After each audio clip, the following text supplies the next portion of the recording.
Now question comes whether Mahr or Dower, which is given to a wife in or before or after a Muslim marriage by a husband, is a consideration for the contract of marriage or is a token of respect from the side of the husband. See, I don't consider it as either consideration or token of respect.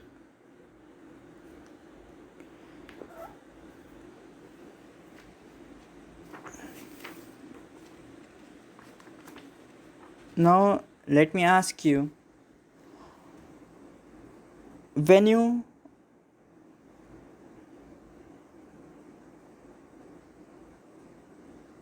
go to a shop, why do you really give money for a goods?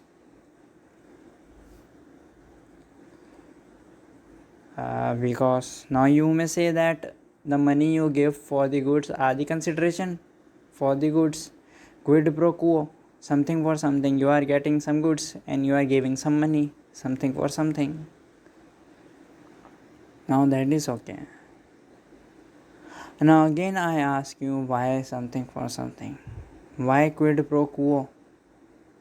Why? Now tell me. Okay, forget about it. Let's go into barter system, where a weaver would give cloth to the farmer and farmer in return would give him 1 kg of rice. Now here is no cash involved, no money is involved, still goods are involved, exchange is involved. Something for something. Weaver is giving cloth and for that farmer is giving rice in return. Something for something is being given here. Now tell me why. Why something for something is given? Why? Just calmly think upon it. You know what I see here is first party is expressing his or her seriousness by giving something, and in return another party is giving that thing. Now if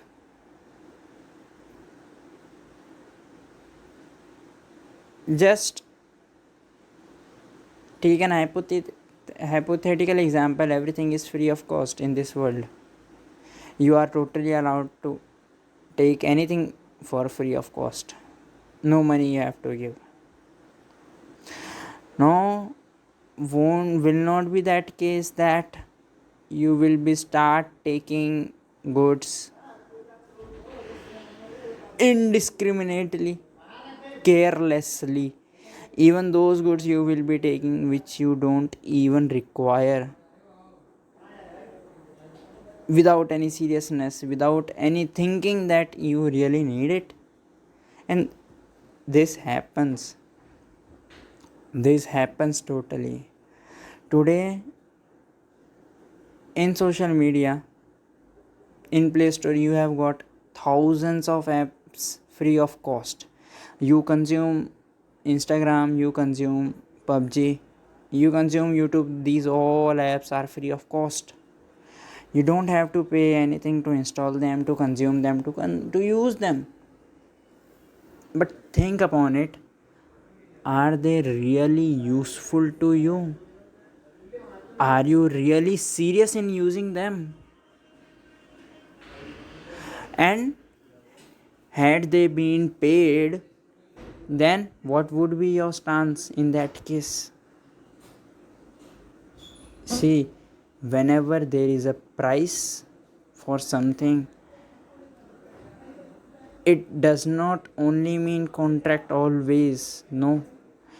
It means that the other party who is giving you something in return for money or cash,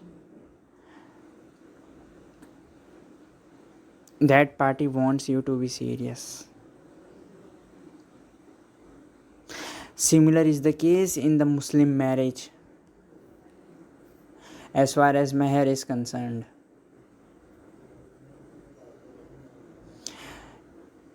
If Mahr is considered as a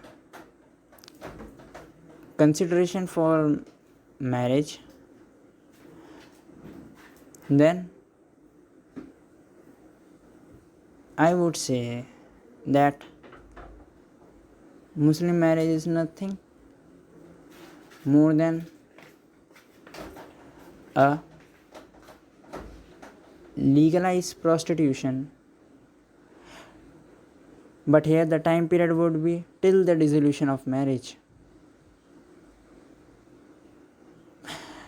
Price paid by the husband, and in consideration husband is getting full wife, full flesh, woman flesh. And to whom he is giving the price? Mahr? To the woman only. And what happens in the contract of prostitution? A man goes to a prostitute and he gives money to that prostitute, and in return that prostitute gives her whole body to that man in consideration of the price paid by the woman, a man. So similarly, in Muslim marriage, this is the same thing. This is the same thing happening. Now here the time period is till the dissolution of marriage, either by divorce or by death of any of the party. And even one of the scholar has said that marriage is nothing more than fulfilling your appetite of sexual desire, because according to him, human marry just because in the eyes of society prostitution is illegal. If he is caught in prostitution, he or she, then society will castigate him or her. But if the same person marries and have sexual intercourse in the marriage, then society won't castigate him or her. So as per that scholar, marriage is just legalization of having sexual intercourse, is nothing more than that. So accordingly, marriage is just a price paid by the husband to the woman, and in return woman is giving her whole full flesh to that man.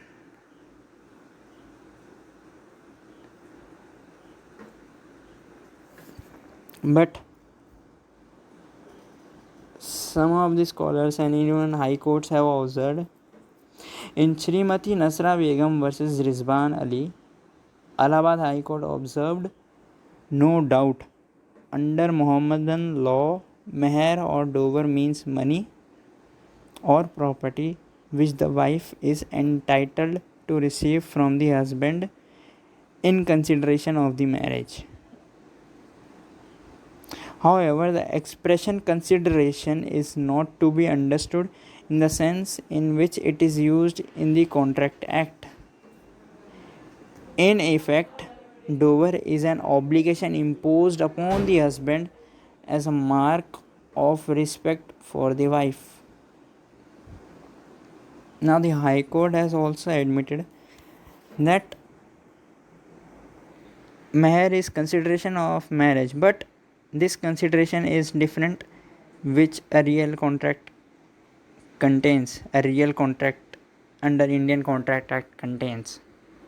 See, prostitution is against the public policy. So in Indian Contract Act, any contract for prostitution would not cover under this act, because the object here is illegal, that is against public policy.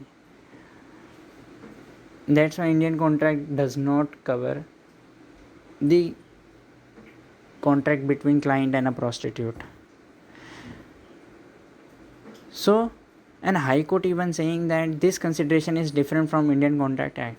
So the consideration which is happening between a client and a prostitute is totally out of the ambit of Indian Contract Act. And that consideration, if given the name of Mahr and the time period for which contract is being done, if we increase that time period till a very long time period as compared to the marriage life, then that consideration is nothing but a Mahr, and that prostitution is nothing but a wife, and that client is nothing but a husband. Just see the analogy, just see the subtle analogy. And society and scholars and many authorities, this is the fact, this is the true analogy you can derive from a contract between client and a prostitute to the Mahr between husband and wife. But society feels very shy in saying this fact. Courts and scholars, so they have devised a new term. They have devised that, okay,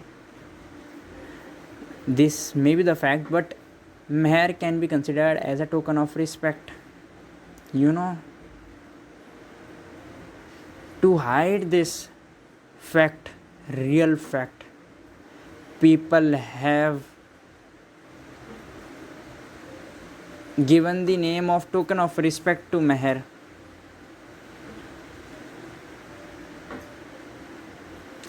In pre-Islamic period, men and women were having ugly relationships, not more than prostitute. And in those relationships,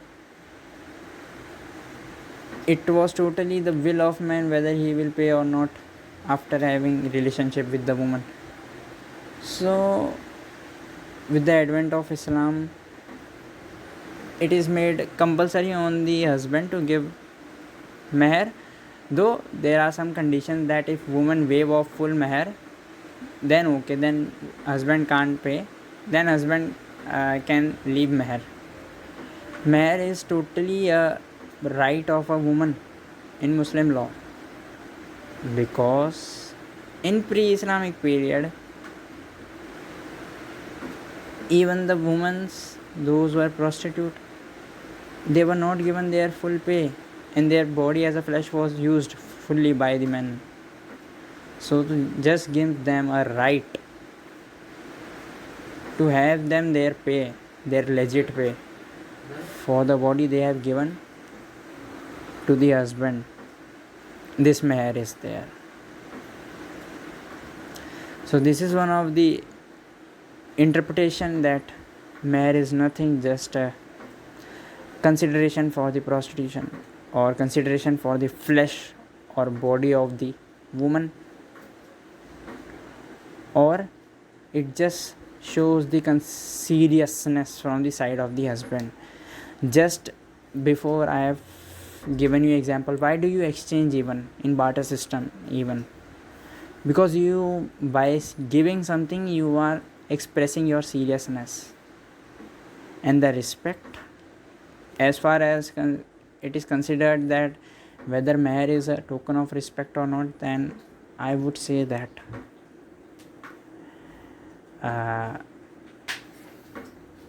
giving money for a body or flesh, whether do you see that as a respect or not, that depends on you. That is subjective matter. I can't say anything even for or against, but respect is something which is done very carefully.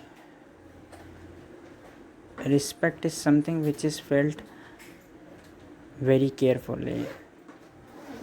Respect can't always be given in the form of money or property or anything. Respect is something which is without even doing something you can give. That is a emotional matter, not a worldly matter. And giving money, property or anything else is a worldly matter, is a mundane matter, not a matter of emotion. So just to hide this real fact that Mahr is nothing but a consideration for the flesh of the woman, society, scholars have given the name of token of respect to the Mahr towards the woman by the husband. Subscribe if you find this video helpful, and share this video.